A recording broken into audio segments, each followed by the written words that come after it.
అందరికీ నేను మీ మమతని. ఈరోజు మేము వినాయక చవితి సందర్భంగా మట్టి గణపతులను తయారు చేస్తున్నాము.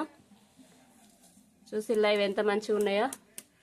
వీటిని ఏ విధంగా తయారు చేస్తున్నారో ఇప్పుడు కనుక్కుందాం.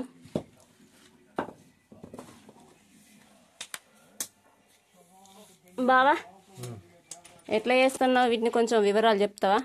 హాయ్ ఫ్రెండ్స్, ఇదో మేము మట్టి గణపతులను చేస్తాం ఫ్రెండ్స్. మట్టి గణపతులను చేస్తాం ఫ్రెండ్స్. ఇవి 2 అచ్చులు ఫ్రెండ్స్. ఇవి 2 అచ్చులు. ఇది ఫ్రంట్.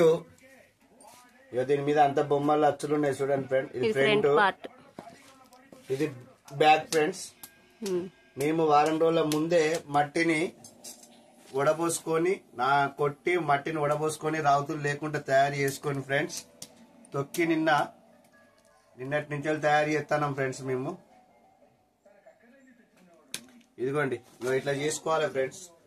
మట్టిని మంచిగా తొక్కి ఇట్లా చేసుకొని బిల్లల టైప్ లో చేసుకోవాలి ఫ్రెండ్స్. ఇట్లా బిల్లల లెక్క చేసుకొని ఈ 2 అచ్చులలో ఫ్రంట్ ఒకటి బ్యాక్ ఒకటి పెట్టాలి ఫ్రెండ్స్. ఇట్లా మట్టిని పెట్టిన తర్వాత ఈ ఆయిలే గాని పౌడరే గాని ఏదైనా మీకు నచ్చినది అందులో ఈ అచ్చులలో పెట్టుకుంటే ఏమవుతుంది అంటే ఫ్రెండ్స్, ఇట్లా ఈ మట్టికి ఇట్లా అలా ఎదుకపోకుండా మంచిగా పింటు టు పింటు ఎలక, మూషికం, తొండం, కండ్లు, గొడుగు, ఇది నిమలి ఫ్రెండ్స్.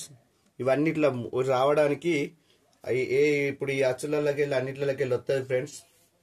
ఇదిగోండి ఫ్రెండ్స్, ఈ విధంగా వస్తుంది ఫ్రెండ్స్. ఇది అచ్చు ఈ విధంగా ఉంటది, ఈ విధంగానే వస్తుంది ఫ్రెండ్స్. ఒకసారి అందులో పెట్టుకుంటా చూపెట్టరాదు.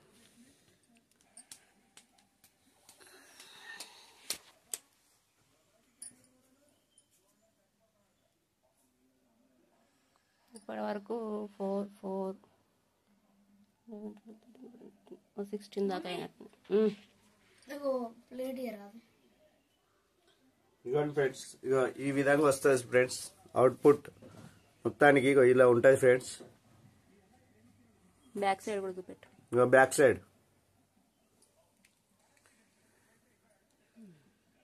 ఇదిగోండి ఫ్రెండ్స్.